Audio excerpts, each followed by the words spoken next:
नमस्कार। बिहार की राजनीति में एक नाम जो विकास पुरुष भी है और पलटूराम भी है ना। दिलचस्प। तो आज आइए समझते हैं इसी थोड़े से उलझे हुए किरदार नीतीश कुमार की पूरी कहानी। सोच के देखिए, बिहार एक ऐसा राज्य जहां की राजनीति हमेशा से ही देश भर में चर्चा का विषय रही है। और यहीं से, इसी जमीन से निकले नीतीश कुमार, एक ऐसे नेता जिन्होंने कोशिश की राजनीति को विकास के मुद्दे पर लाने की। तो कहानी शुरू कहाँ से करें? चलिए बिल्कुल शुरुआत से करते हैं, उनके शुरुआती दिनों से।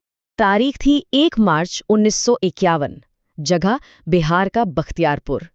यहीं एक, आप कह सकते हैं, बिल्कुल साधारण से परिवार में नीतीश कुमार का जन्म हुआ।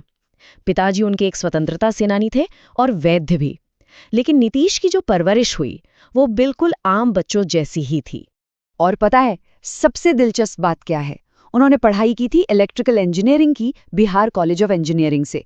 सोचा होगा कि इंजीनियर बनेंगे, लेकिन कहीं ना कहीं उनका दिल इन मशीनों और सर्किट से ज्यादा लोगों से, समाज से जुड़ने में लगता था शुरू से ही।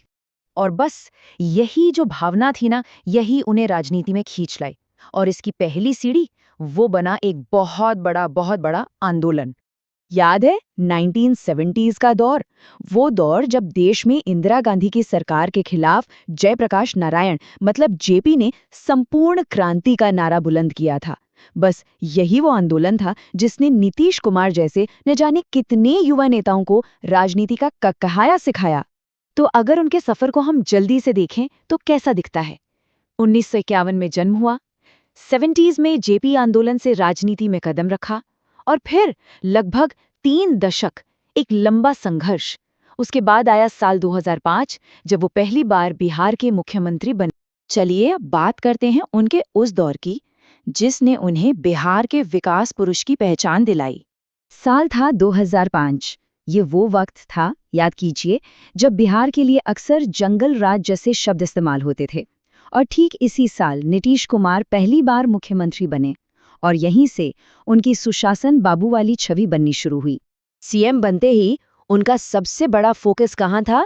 बिहार के इंफ्रास्ट्रक्चर पर। उन्होंने सड़कों का जाल बिछाने पर इतना जोर दिया कि गांव-गांव तक पहुंचना आसान हो गया।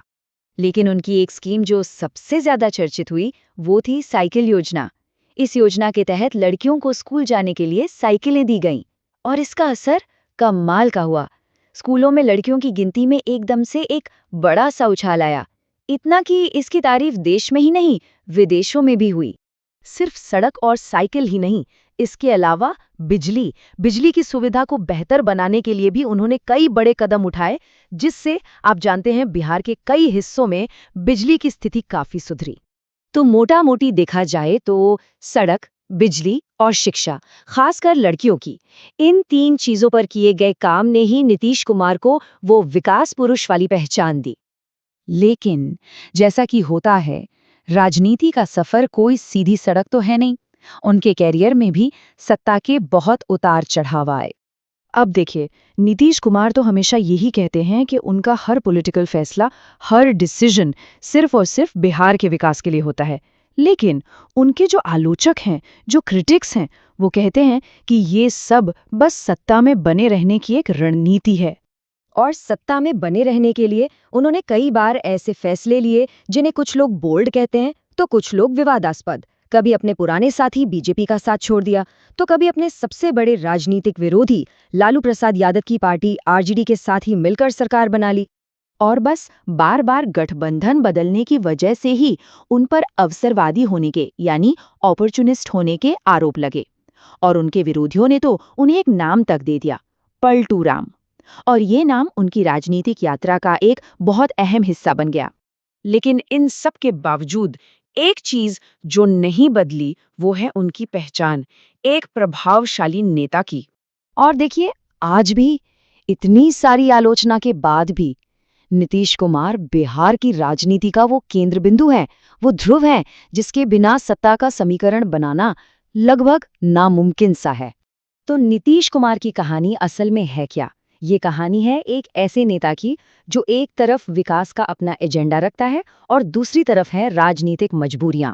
और इन दोनों के बीच वो हमेशा एक संतुलन बनाने की कोशिश करते रहे हैं, जिसका असर आज आपको बिहार के कोने-कोने में दिख जाएगा। तो आखिर में सवाल यही उठता है कि नीतीश कुमार की असली राजनीतिक विरासत क्या है? वो एक विकास पुरुष के रूप में याद रखे जाएंगे जिन्होंने बिहार की तस्वीर बदल दी, या फिर एक चतुर रणनीतिकार जो किसी भी कीमत पर सत्ता में बना रहा? इसका जवाब शायद वक्त ही दे पाएगा। तो अगर आपको ऐसे ही जटिल विषयों पर हमारी ये कोशिश पसंद आई तो द बिग स्टडी को जरूर फॉलो करें, और हाँ, इसे शेयर करना मत भूलिएगा। धन्यवाद।